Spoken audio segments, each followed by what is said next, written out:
Warning, this video contains spoilers from the previous battle replay. Please view the video linked in the description or click on the annotation before viewing this video. Thank you.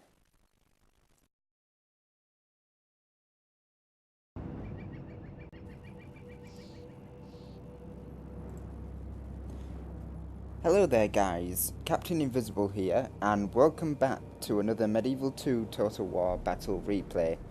This is the second battle between me and Lavernicus, who is in command of Spain. He's brought his usual 5 Pavis crossbowmen with an infantry line mix of dismounted conquistadors, dismounted chivalric knights and dismounted feudal knights. And his cavalry consists of a unit of genites and 4 units of dismounted chivalric knights, with his general being in a general's bodyguard. So a fairly typical build from Lavernicus there. It's what he normally brings. We all call it the Lavernicus, which is a suitable name for it. I am in command of the Moors. And I brought the Moors just as a historically accurate faction against Spain, and because they do have access to some pretty nice infantry units to counter his. I've learnt from the last battle that my infantry last time was just not enough to counter his, so I've got a mixed line of 5 units of urban militia, backed up by 5 units of dismounted Christian Guard infantry, all with significant upgrades on them. It was a 20k battle, so I managed to upgrade my units fairly well for this battle. On the front I have 4 units of peasant crossbowmen, just to act as a skirmishing force. Don't let the name fool you, the peasant crossbowmen. They do have significant stats despite being called peasants, and they are fairly cheap as well, so they do actually do quite well in a missile engagement. And for my cavalry, I've got 5 units of Christian Guard cavalry. No light cav this time, I've just gone purely heavy cavalry, and my general is in a general's bodyguard unit, just at the back here. So my army is fairly well balanced, but I don't expect my missiles to do much against his. The idea of my skirmishes is just to draw his fire.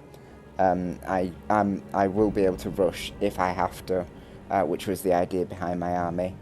So yeah, with my superior quantity of infantry, I'm going to be able to beat his infantry in a engagement. So we'll start this battle. So very typical first move of my army, similar to the one I did last time. I'm going to shift my army onto the left flank of Lavernicus, so that he is forced to move his own army to engage mine.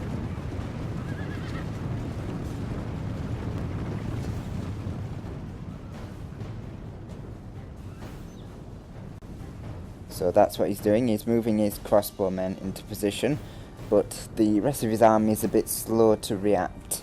I don't know whether there was command lag or whether he was moving them individually. But as I say, I'm just doing it just to force him to move. And as you can see, by forcing him to move, I've actually managed to make his crossbowmen go into tight formation, or at least a blockier formation than they should be. And what this is going to allow is it's going to allow my own crossbowmen, who are spread out nice and thin, to get some nice shots off on his. The ideal formation for skirmishers is a nice loose formation in a long thin line, just to avoid casualties from crossbows. So he's getting the first shots off on my crossbowmen. As you can see, the long thin lines are stopping a lot of his crossbow bolts from hitting my men, and I'm not taking too much damage from them. So even though he outnumbers my crossbowmen, his men are not actually doing that much damage to them due to my men being in thin lines, so it's going to take him longer to kill my crossbowmen, and all the while my crossbowmen are going to be still firing at his. So my men are going to return fire, and as you can see, because his men are in a tighter formation, my crossbow bolts are going to hit more of his men whilst they're in a deeper formation, and they're going to kill more men as a result. So we're just going to watch the missile engagement now. I just want to discuss the difference between archers and crossbowmen. When it comes to archers, archers fire in volleys, which is to say they fire at an angle upwards and the arrows drop onto the targets. So you get more of a spread in a saturated area. Whilst crossbowmen fire pretty much in a straight line, they're going to be firing directly at the enemy with direct fire, and what that's going to do is any crossbow bolts that don't hit the first man in the row will go through to the second rank and the third rank and the fourth rank. So what this means in this battle is, whilst his crossbowmen are in a deeper ranked formation, my men are in a looser, thinner line.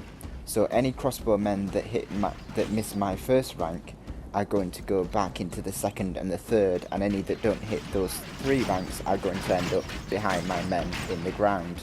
Whereas any that don't hit his first, second or third ranks are going to hit the fourth, the fifth, the sixth.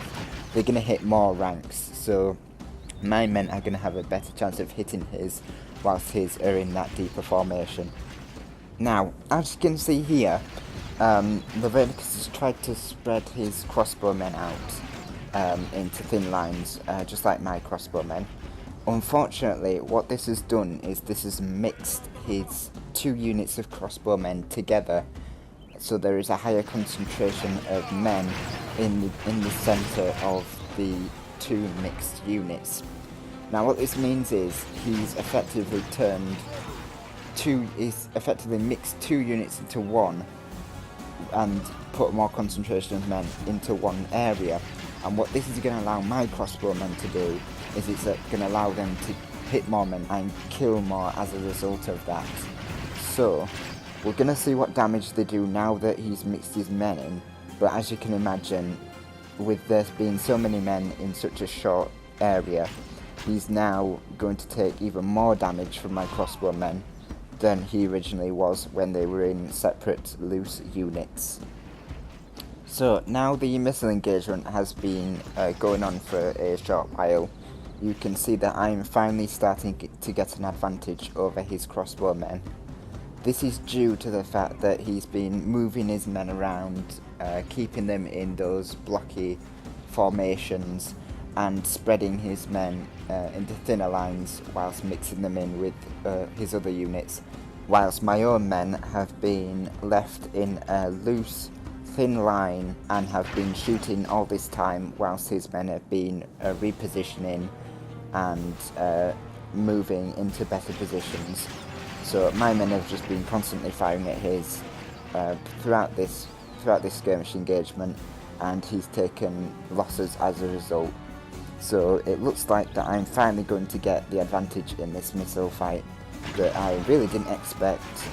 He had far more crossbowmen than I did, and his Pavis crossbowmen are also slightly better than the peasant ones due to the fact that they've got the big shields on their backs that protect them against other incoming missile fire. So he really did have an advantage here, but the problem was his positioning and the fact that he was moving his crossbowmen around really didn't help their cause at all, and as a result it looks like I've managed to gain an advantage in the missile engagement.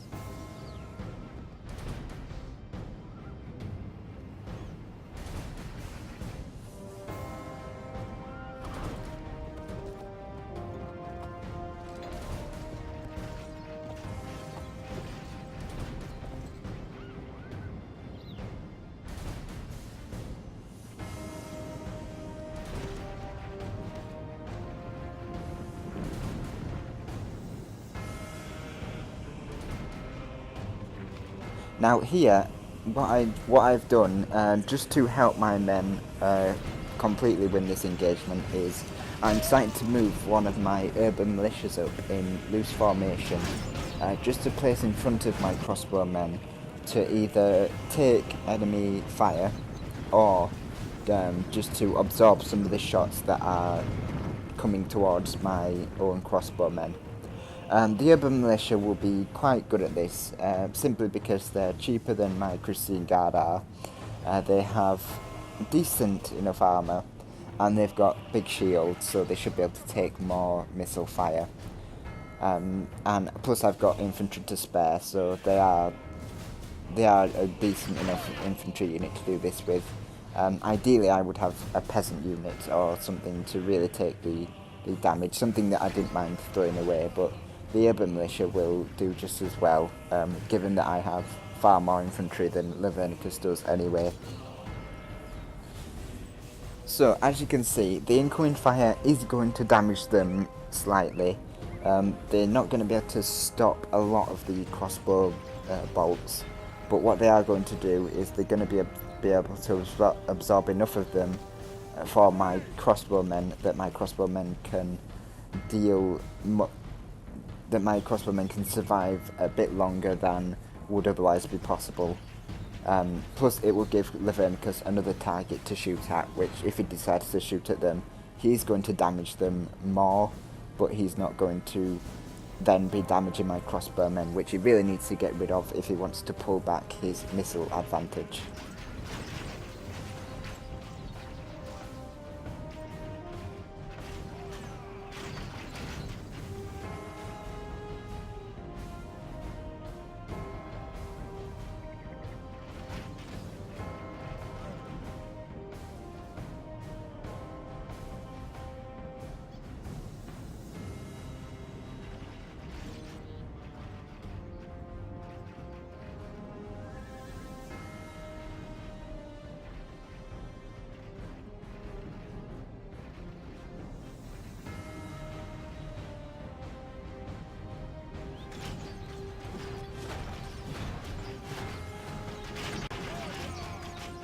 So, seeing that they're taking a little bit too much damage, I don't want to completely waste them, so I am going to pull my urban militia back, just out of the way of his crossbowmen, and allow him to retarget my peasant crossbowmen if he has switched targets.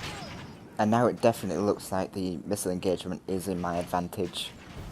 He's suffered quite a lot of losses, and even though I've suffered losses to a couple of my units, he definitely has suffered a lot of losses on his side.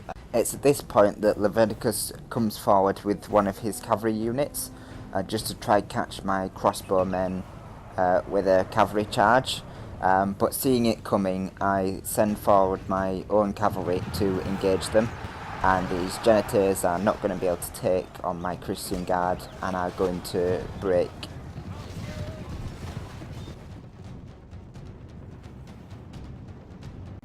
Now, he sends forward another unit of cavalry, but decides against charging. I've kept my cavalry out just to be sure he's not going to charge, and he immediately decides that he's going to try catch this Christian Guard out in the open. So I'm going to draw his cavalry back away from his army whilst they're trying to chase my Christian Guard, and then I'm going to turn around and immediately counter-charge them. And I'm going to send another unit out just to help surround this cavalry unit and hit it from the back.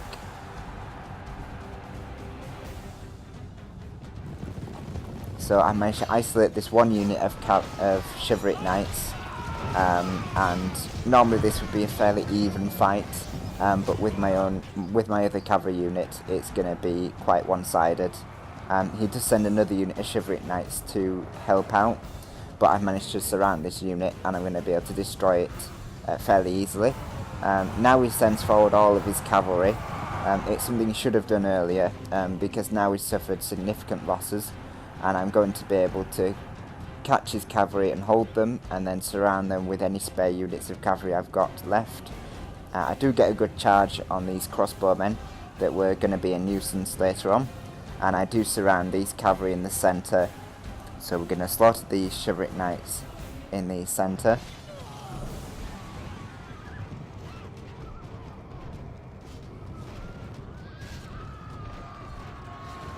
as you can see, I managed to hold up a couple of his units of cavalry on this flank just to stop them from charging into the centre fight and helping out. It's at this stage that he charges his infantry forward to assist his cavalry, and his cavalry he still has some cavalry left, but we've kind of destroyed each other's cavalry, and without his cavalry, my infantry, which is now charging forward, is going to be able to massacre his infantry, being more numerous than his own.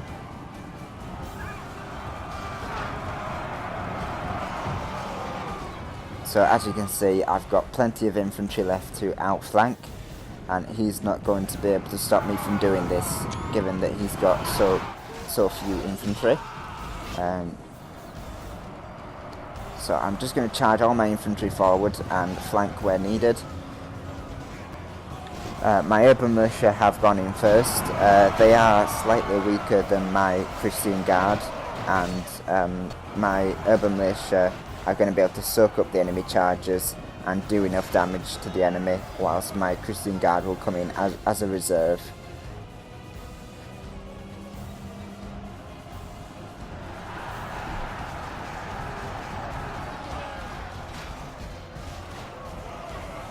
So, my urban militia have fairly weak morale, so instead of having them hold the centre and sending my Christian Guard around the flanks, what I've done is I've charged them in first and then charged my Christian Guard in behind them to help secure their own morale, because I don't want them breaking and having the enemy have an advantage in my centre. So we'll get a few close-ups of these Christian Guards fighting off these conquistadors. It is a fairly even fight with these Christian Guard and these conquistadors. It's a fight that my units are going to do quite well in. And as you can see, simple overwhelming numbers are going to be able to take down his infantry units. I've got him completely surrounded on two flanks.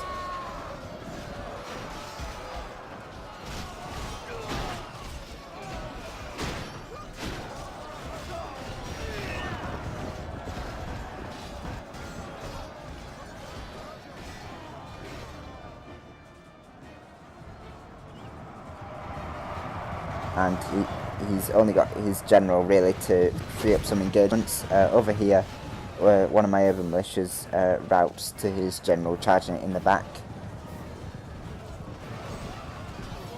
But what I managed to do is I managed to pull my general through this gap here, and I've managed to break some chivalric knights and some feudal knights on this side, which is going to apply pressure on his own infantry and allow me to get a few rear charges on these conquistadors on this flank, hopefully breaking them and allowing my infantry to be freed up on this side to engage back into the centre fight.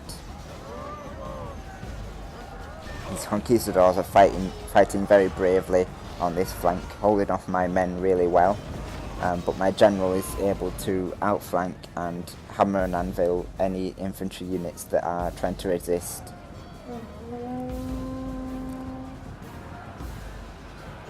And with the centre fight freed up, I'm now able to fight his infantry on the flanks in nice little pockets where my infantry units can surround and destroy these weakened Spanish forces.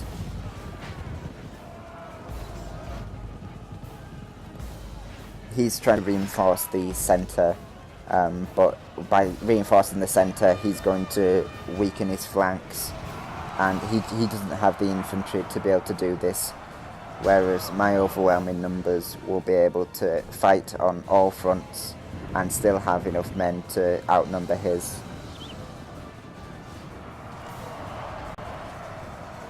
So a couple more rear charges should break these infantry in the centre. My general there fighting very bravely for his cause, Spanish annihilation.